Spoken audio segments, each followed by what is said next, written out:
On the way back from Lewis's funeral, my mom told me to start packing. She waited until the day before we left to tell Edie. I'm not sure if she wanted to make it easier or harder.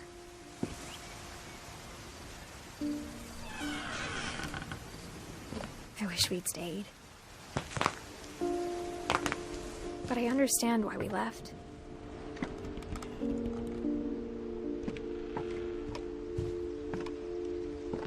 My mom ended up leaving everything behind. What happened that night had been coming for a long time. Maybe it should have come sooner.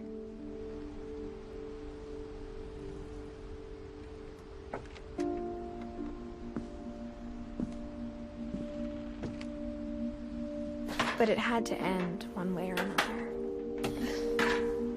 All that's left now is to tell you about that last night.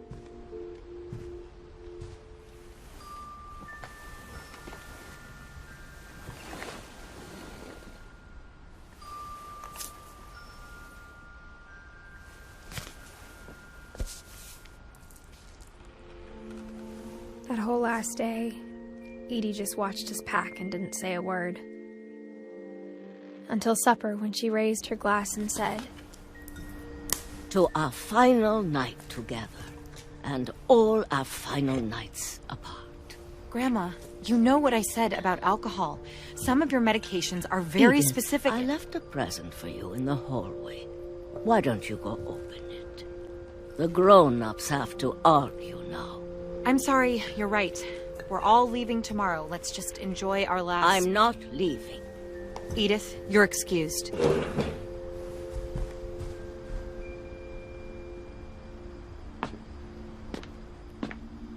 The power had been shut off that morning, but Edie always had plenty of candles. When my mom sealed the library, I don't think she knew about the other entrance. Or that Edie had a key to it.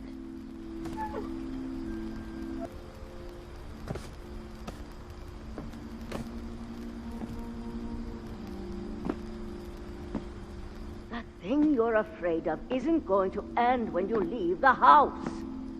Edith has a right to know these stories. My children are dead because of your stories. I think it's best if Edith and I leave tonight.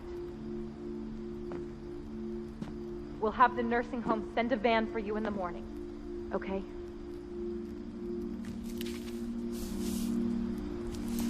Dear Edith, there's so many stories I wish I could tell you, but there's only time for one. This is about what happened on the night you were born. That night, the tide went way, way out. It was the first and last time I ever saw the old house aground. There'd been an earthquake out in the middle of the ocean. They called it the lowest tide in 1,000 years. God, it smelled awful. You know, I've seen that house every day of my life.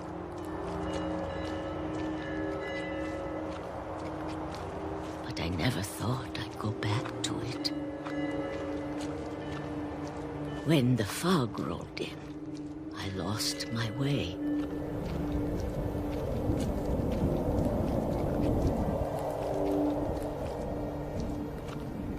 I got turned around.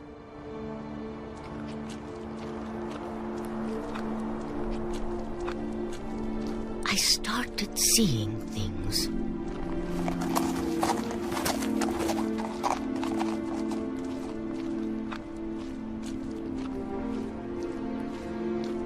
Things I'd forgotten had ever existed.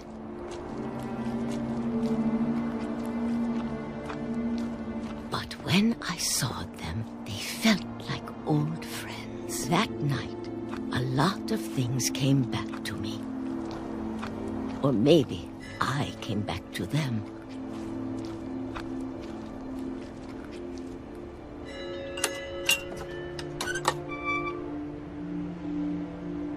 Things I can't explain, but that I need you to try and... Edith, what are you doing in here?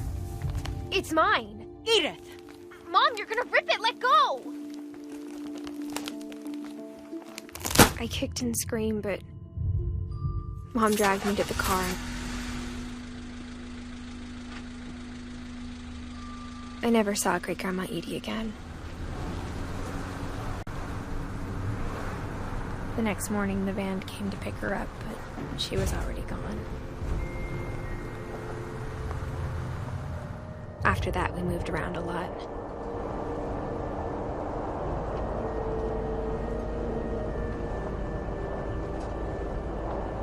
We both tried to make the best of it.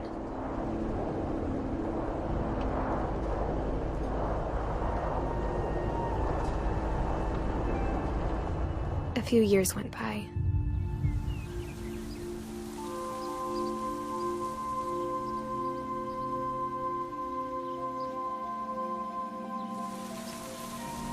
My mom didn't like to talk about it,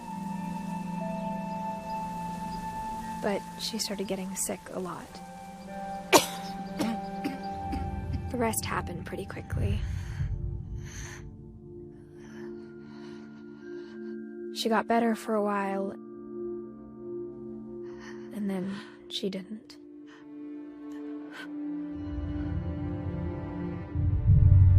And then I was alone.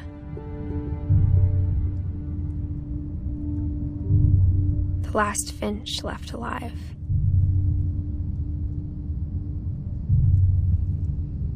Until I found out about you. I'm still not sure what to tell you about all this.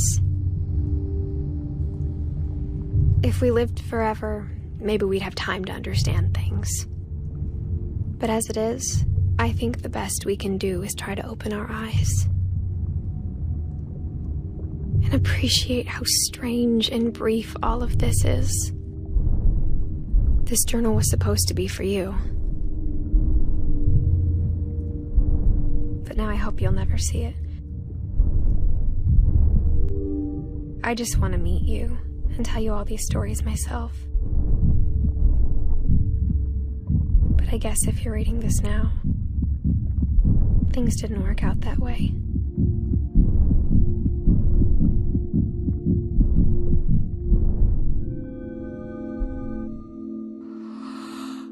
This is where your story begins.